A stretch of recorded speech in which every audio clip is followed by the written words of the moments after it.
இது 6 தாங்க. அயர்லாண்டை பொறுத்தளவு பிடிக்க வேண்டிய கேச்சஸ் ஈஸி கேச்சஸ் விடுறாங்க. பிடிச்சா அது 6ன்னு டிசிஷனும் வருது. விஷ்ணு ஆல்ரெடி எனக்கு தெரிஞ்சு அயர்லாந்து ஒரு 10-12 கேட்ச் விட்டாங்கல்ல போன மேட்ச் இந்த மேட்ச் சேர்த்து. ஈஸி. இந்த ஒரு மேட்ச்ல இன்னைக்கே முதல் ஓவர்ல 2. இது அப்கோர்ஸ் அட்லீஸ்ட் தட்டி விட்டுருந்தா கூட பவுண்டரி 6 தடுத்திருந்தா கூட நல்லா இருந்திருக்கும். பட் இன்றைய காலகட்டத்தில் இது கேட்ச் விஷ்ணு. இருக்கிற ஃபீல்டிங் ஸ்டாண்டர்ட்ஸ் நம்ம இன்னொரு மேட்ச் பார்த்தோமே சவுத் ஆப்பிரிக்கா வின் பண்ணதுக்கு காரணமே ஃபீல்டிங் தாங்க. என்ன வேற லெவல் ஃபீல்டிங். அப்சல்யூட்லி கம்ஃபர்டபுளா குர்பாஸ் பேஸ் பண்ணாரு. Innings heroic knock. இன்ஃபேக்ட் ஒரு நேஷனல் ஹீரோவா திகழ்ந்திருக்கலாம் குர்பாஸ். 4 6 தேவை. அதுல 3 6 அடிச்சாரு. ஆனா எனக்கு என்னன்னா ஒரு வைடு போட்டதுனால ஐ திங்க் அவர் அந்த பெரிய ஷாட்டுக்கே போகல. நேரா பாயிண்ட் திசையெல்லாம் சும்மா தட்டி விட்டாரு. ஒரு பிரெயின் ஃபைட் மொமெண்டா பேட் அது இல்லைங்க ட்ரை பண்ணாருங்க பாவம். பட் தில் ஸ்கில் ரெண்டுமே சவுத் ஆப்பிரிக்கா கிட்ட இருந்தது. கேஷவ் மகாராஜுக்கு பாராட்டுக்கள்.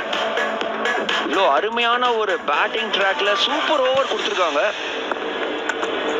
அவரும் அதை ரொம்ப அருமையாக டெலிவர் பண்ணியிருக்காரு. சூப்பருங்க. ஜொனதன் ட்ராட் ஆப்கானிஸ்தான் கோச் செம அப்செட்டாக இருப்பார். ரஷீத் கான் செம பர்ஃபார்மன்ஸ், அவர் அப்செட்டாக இருப்பார். குர்பாஸ் நீங்கள் சொன்ன மாதிரி எக்ஸ்ட்ரானரி பர்ஃபார்மன்ஸ், அப்செட்டாக இருப்பார்.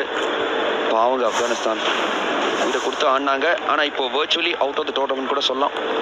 கடைசியில் 2 ரன் தேவை அப்படின் போது 2வது தடவை நான் ஸ்ட்ரைக்கர் சென்ல திரும்ப வந்துக்கிட்டு இருந்த ஃபசலாக் மேபி அங்கே ஒரு டைவ் போட்டிருந்தாருன்னா ஆட்டம் வேற மாதிரி இருந்திருக்கும். But that was not to be. And South Africa purchase பண்ணியிருக்காங்க.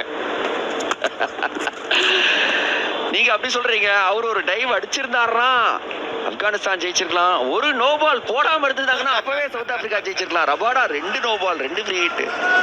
எங்க இருந்த மேட்ச் எப்படி ஆச்சு அப்படிங்கிற ஒரு கதையா இருந்தது. பட் இதுதாங்க அந்த மேட்சுக்கு அப்புறமா பாயிண்ட்ஸ் டேபிள் எப்படி பாதிச்சிருக்கு அப்படின்னு பார்த்தீங்கன்னா நியூசிலாந்து சவுத் ஆப்பிரிக்கா தலா 2 வெற்றி. ஆப்கானிஸ்தான் 2 மேட்ச்ல 2மே தோல்விங்க. நல்ல டீமு. பட் அவங்களால இழுத்து பிடிக்க முடியல. கொஞ்சம் கஷ்டம் தான் இதுக்கப்புறமா குவாலிஃபிகேஷன். அப்சல்யூட். இன்னைக்கு ஆப்கானிஸ்தான் ஜெயிச்சிருந்தாங்கன்னா ஒரு மாதிரி இந்த 3 டாப் சைடுக்கு இடையில அந்த நெட் ரன் ரேட்டோட ஒரு ஃபேக்டர் வந்திருக்கலாம். பட் இன்னைக்கு சவுத் ஆப்பிரிக்கா ஜெயிச்சதுனால இப்போதைக்கு டாப் 2ல இருக்கிற டீம்ஸ் நியூசிலாந்து சவுத் ஆப்பிரிக்கா பெரும்பாலும் அந்த வாய்ப்பு அடுத்த சுற்றுக்கு போகிறதுக்கான வாய்ப்பு அவங்களே எடுத்திருக்காங்கன்னு தான் சொன்னோம். பட் எனிவே ஒரு வேலியண்டான ஃபைட். முதல் மேட்ச்லையும் பார்த்தீங்கன்னா இந்த மாதிரி க்ளோஸாக போச்சு. 180க்கு மேலே பதிவு செஞ்சு ஆட்டத்தை இழந்தாங்க. 2வது மேட்ச்லையும் ஆட்டத்தை ஆல்மோஸ்ட் ஜெயிச்சாங்க அப்படி செலிப்ரேட் பண்ணாங்க. இன்ஃபேக்ட் டக் அவுட்ல இருந்தும் ஆப்கானிஸ்தானோட ஃபேன்ஸ் எல்லாமே. பட் அகேன் 2 சூப்பர் ஓவருக்கு போய் ஆட்டத்தை இழந்தாங்க. முயற்சிக்கு மார்க் 100 ஆப்கானிஸ்தானுக்கு. ஆனா வெற்றி சவுத் ஆப்பிரிக்காக்கு. Green, oh my god Green. எப்பா எப்பா என்ன 85 மீட்டர் 6ன்றோம். இவரு 2வது ஸ்டாண்டுக்கு அடிக்கிறாரே. எப்பா 100 மீட்டர் 6ங்க இது எனக்கு தெரிஞ்சு. வாவ் வேற level. Oh wow chase the Australian fan. ஏடா வாவ் தான், வேற ஒன்றும் சொல்றதுக்கு இல்லை. ஏன்னா இந்த மாதிரியான ஒரு பவர் ஜென்ரேட் பண்ணாரு. Clean hitting. 2வது டயர் எம்டி ஸ்டாண்ட்ஸ். எனக்கு தெரிஞ்சு பந்து வரதுக்கு கொஞ்சம் டைம் ஆகும்னு நினைக்கிறேன். இங்க 16 ரன்ஸ் இந்த ஓவரில் ஆல்ரெடி வந்தாச்சு. 28 கோடி ரூபாய். ஏன்னு பாத்தீங்களா விஷ்ணு? இந்த மாதிரி தான் 100 மீட்டர் 6 அடிக்கிறதுக்கு தான் 28 கோடி. Batter bottom. ஐயோ 28 கோடின்னு சொல்லும் போதே அவுட் ஆயிட்டாருங்க. கிரீன் அவுட் ஆயிட்டாரு. பேட்டிங் பாட்டம் போதி மார்க் அடையார் போட கிரீன் மிஸ்டேக் பண்ண 2வது விக்கெட் ஆஸ்திரேலியாவுக்கு விழுந்துருக்குங்க. கமெண்டேட்டர் கர்ஸ்ன்றது இதுதானா? வேகம் இல்லை விவேகம் தான் விக்கெட் எடுத்து கொடுத்துருக்கு. 56க்கு 2. கேட்சை பிடிச்சிருக்காங்க. அதுதான் பெரிய விஷயம். அதுதான் ஒரு பெரிய ஸ்டோரி. கேம் கிரீனோட த்ரெட் எலிமினேட் பண்றாங்க அயர்லாந்துங்க. பவர் பிளே எப்படி இருக்கு? இன்னொரு ஓவர் பாக்கி. Game green gone for 21 of 11, 56 for 2.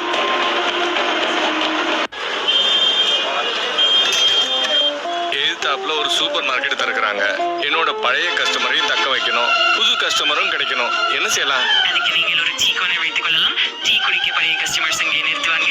அதோட புது கஸ்டமர்ஸும் வருவாங்க. இது தவிர பில்ஸ் மற்றும் சேல்ஸ்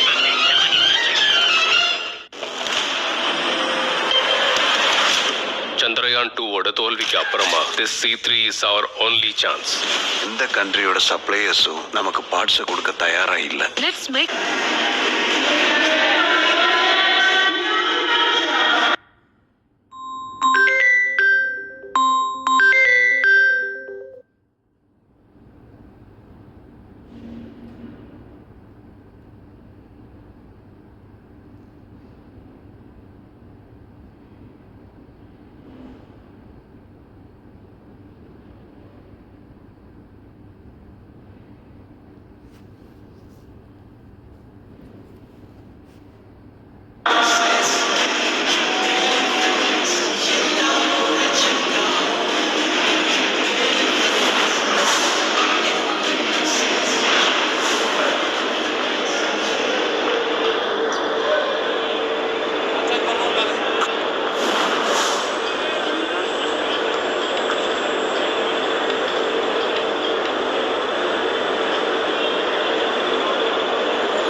விக்கெட் இழந்திருக்காங்க ஆஸ்திரேலியா.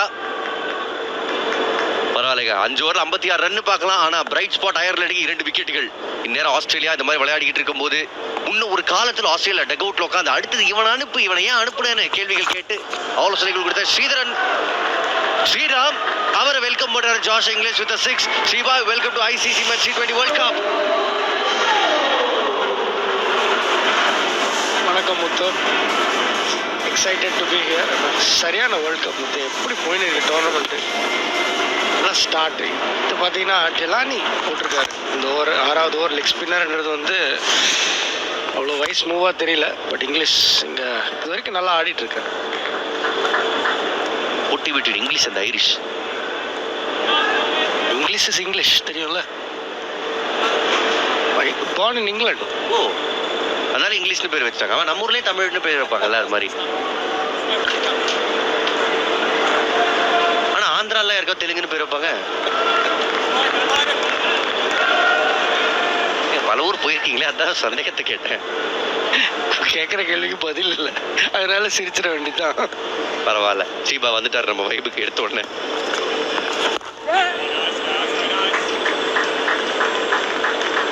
ஸ்ரீபாய், எனக்கு வழக்கமாக ஏதாவது கிரிக்கெட் சந்தேகம்னா உங்ககிட்ட கேட்பேன். ஆனால் இப்போ அதுக்கு ஒரு மாற்று வந்துருச்சு. ஏஐ கூகுள் ஜெமினை கிட்ட கேட்குறேன். ஜாஷ் இங்கிலீஷை பற்றி ஏதாவது சொல்லுங்க ஜெமினை.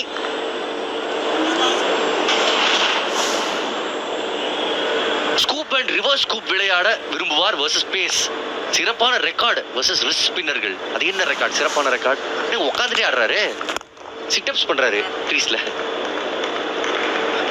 லோவா இருக்காருங்க.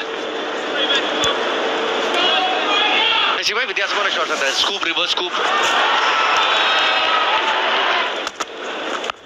கேமரன் கிரீன் அந்த 6க்கு அடுத்த பால் கொஞ்சம் ஃப்ராக்ஷன் ஏர்லியா எழுந்துட்டார். பால் அவ்வளோ நினைச்ச வேகத்தில் வரல. நல்ல ஒரு ரிப்ளை மார்க் அடையர்கிட்ட இருந்து. Power play last over well left. சிவாய் அவ்வளோவா பார்த்தது இல்லை T20 கிரிக்கெட்ல. நியாயம்தான். ஆஸ்திரேலியா லேடிஸ் அண்ட் ஜென்டில்மேன் அவங்களோட குரூப் பிக்சர்ஸ் எல்லாமே ஸ்ரீலங்கால தான் விளையாடுறாங்க. நல்ல ஓவர். 6 ஓவர் முடியுது. 64க்கு 2 இந்த நேரத்தில் எடுக்கப்படுகிறது இந்த போட்டியோட முதல் ட்ரிங்க்ஸ் பிரேக்.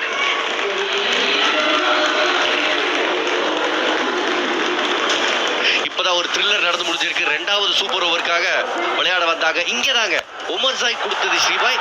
எனக்கு தெரிஞ்சு ராஷித் கான் பதுங்கிட்டாரோ, அவர் போட்டுக்கணுமோ. அவர் தானே ரெபுடேஷன் வைஸ் பெஸ்ட் பிளேயர் அந்த டீம்ல. பதுங்கிட்டாருன்றது பெரிய வார்த்தை. அவர் தாங்க கேப்டனு. பாருங்க மகாராஜ் கொடுத்தாங்க.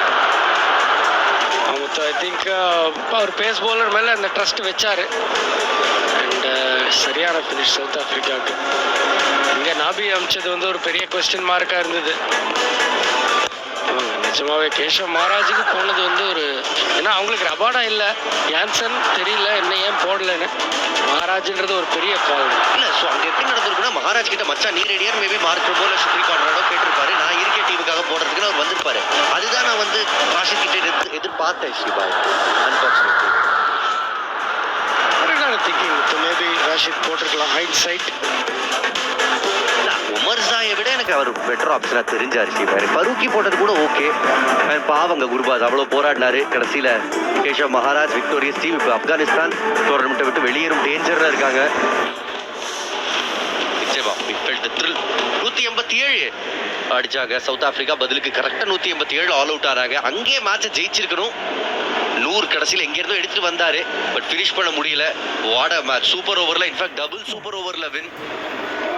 ஆப்கானிஸ்தான் பார்த்தீங்கன்னா ஃபர்ஸ்ட் 2 மேட்சுமே 2 பெரிய டீமை விளையாட்டாங்க. மேபி ஒரு UAE அந்த மாதிரி ஒரு கேம் இருந்ததுன்னா அந்த ஒரு என்ன சொல்கிறது, அந்த இதுக்கு அந்த ஃப்ளோக்கு வந்திருப்பாங்களோன்னு தோணுச்சு. 2 பெரிய சேலஞ்சாக இருந்தது. 2மே மார்னிங் 11 o'clock கேம்ஸு. அண்ட் பெருசாக ஸ்பின்னர் வந்து டே டைமில் போடும்போது அந்த எஃபெக்ட் இருக்காது. ஏன்னா நைட்டில் தான் அந்த ரிஸ்பின் பால் கையிலேருந்து பிக் பண்ணுறது கஷ்டம். எஸ்பெஷலி ஒரு சவுத் ஆஃப்ரிக்கா, ஒரு நியூசிலாந்து மாதிரி டீம்ஸுக்கு அது ஒரு நைட் கேமாக அமைஞ்சிருந்தாங்கன்னா ரஷீத் கான் ஒரு 100 இன்னும் பயங்கரமாக தெரிஞ்சிருப்பாங்க. அப்ரைசிங் ஸ்ரீவா, எங்கள் காம்பவுண்ட் இதுவரை நாங்கள் டே கேமில் அதிகமாக ஸ்பின் ஆகும் அப்படின்னு நினச்சிக்கிட்டு இருக்கோம். தப்பு. டே கேமை விட நீங்கள் ரிஸ்பின்னை பிக் பண்ணுறது நைட்டில் தான் கஷ்டம். ஸோ ரிஸ்பின்னர்ஸ் எப்போவுமே நைட்டில் தான் ஜாஸ்தி எஃபெக்டிவாக இருப்பாங்க. ஸோ அதனால தான் ஐ திங்க் ஆப்கானிஸ்தானுக்கு அது வந்து ஒரு சின்ன ஒரு பாதகம்னு சொல்ல மாட்டேன், ஒரு டிஸ்அட்வான்டேஜாக போயிடுச்சுன்னு நான் நினச்சேன். ஸ்பின்னர் பார்த்தீங்கன்னா எஸ் டே கேமில் கொஞ்சம் ஸ்டாப் ஆகி வரும், உங்களுக்கு வந்து எஃபெக்டிவாக இருப்பாங்க finger spinners. But wrist spinner நீங்கள் ஆடுறதே வந்து அவங்களை எந்த பக்கம் திரும்பதான் பிக் பண்ணுறது தானே, கையிலே தெரிஞ்சிச்சுன்னா அப்புறம் நீங்கள் ஸ்வைட்ட வேண்டியது தானே. இன்ட்ரெஸ்டிங் ஸ்டீவா நீங்க சொல்றது. டாக்ரல்